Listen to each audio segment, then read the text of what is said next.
এখন আমরা 2 নম্বরের অঙ্ক করব 4.1 এর সরল করো। কি করো? সরল করো। দেখো আমি আমার টেকনিকে করাবো কিন্তু। এখানে একটা মান দেওয়া আছে, মানটা আগে উঠায় নিতে হবে।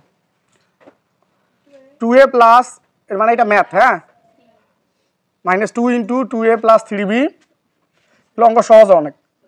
3b - a plus 3b - a whole square, হ্যাঁ, এটা অঙ্ক দেয়া আছে, বলছে এটা সরল করো। কি বলছে? তো সরল করো বললে আমরা এখানে ধরে নেব এই জিনিসটা, হ্যাঁ, ধরি যদি এবি দিয়ে অঙ্কটা দেওয়া থাকে তাহলে xy ধরে নেবা। এখন লিখবা না কেউ। যদি এবি দিয়ে অঙ্কটা দেওয়া থাকে তাহলে xy ধরে নিবা, আর যদি xy দিয়ে অঙ্কটা দেওয়া থাকে তাহলে এবি ধরে নিবা। ঠিক আছে? তাহলে এইটা ইকুয়াল টু আমি x ধরলাম 2a + 3b, যেটার উপর বর্গ আছে ওই দুইটা ধরে নিতে হবে। তাহলে এইটার উপর বর্গ আছে জন্য এটা ধরে নিলাম, আবার এইটার উপর বর্গ আছে তাহলে এটার মান y ধরে নেব। তাহলে 3b - a ধরে নিলাম। তা দুইটা জিনিস ধরে নিলাম। নেওয়ার পর আমি এখানে বলবো প্রদত্ত রাশি, প্রদত্ত রাশিমালা বলতে পারো, অথবা রাশি শুধু। তো প্রদত্ত রাশিমালা অথবা প্রদত্ত রাশি যেটা দাও দিবা। তো এইটার মান a x, এটার মান কি x, তারপরে স্কয়ার নাকি -2 আছে 2, এটার মান x, আর এটার মান y, প্লাসের প্লাস, এটার মান y, তারপর স্কয়ার। দেখো তো এটা কিসের সূত্র কও দি? Square -2ab + b square, a - b whole square. কি স্কয়ার? মুখে বলবো a - b, কিন্তু লেখার সময় যা আছে তাই লিখবো।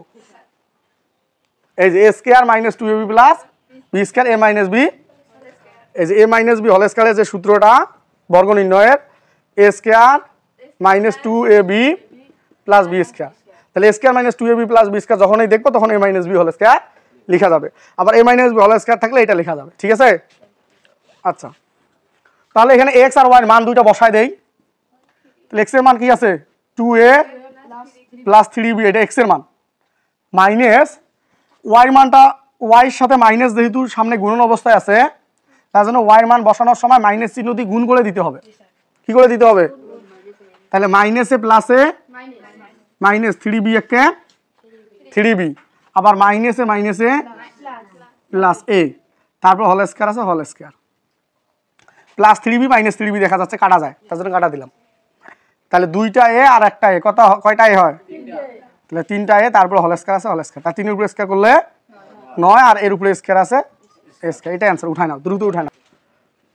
2x + y একই অঙ্ক না, তা অত একই অঙ্ক বেশি উঠানোর দরকার হয় না। x - y হোল স্কয়ার নাকি?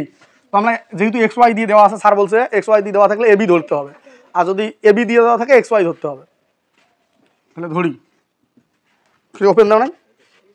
আচ্ছা, তাহলে দেখো এইটার মান আমি ধরলাম a, যেটার উপর বর্গ রয়েছে সেটা করে মান ধরবো। তাই এইটার মান a ধরলাম, আর এইটার মান আমি b ধরবো, x - y, তার মানে যেটার উপর বর্গ রয়েছে সেটা করে মান আমরা ধরে নিতে হবে। তো দুইটা মান যখন ধরে নিলাম তখন প্রদত্ত রাশির মধ্যে মান বসাইতে হবে। প্রদত্ত রাশি বললে হবে, মালা না বললেও চলবে। কি গো? প্রদত্ত রাশি, হ্যাঁ। তাহলে এইটার মান আমি ধরছিলাম a, তার জন্য a, তারপর স্কয়ার আছে স্কয়ার, +2, এইটার মান ধরছিলাম a, আর এইটার মান ধরছিলাম b, আর প্লাস এটার মান b, তারপর স্কয়ার। তাহলে দেখো তো কিসের সূত্র হয়েছে? a square + 2ab + b square, তার মানে হলো a + b হোল স্কয়ার। তো এর মানটা এখন বসাবো। এর মানটা হলো x + y, প্লাস b এর মানটা বসাবো x - y।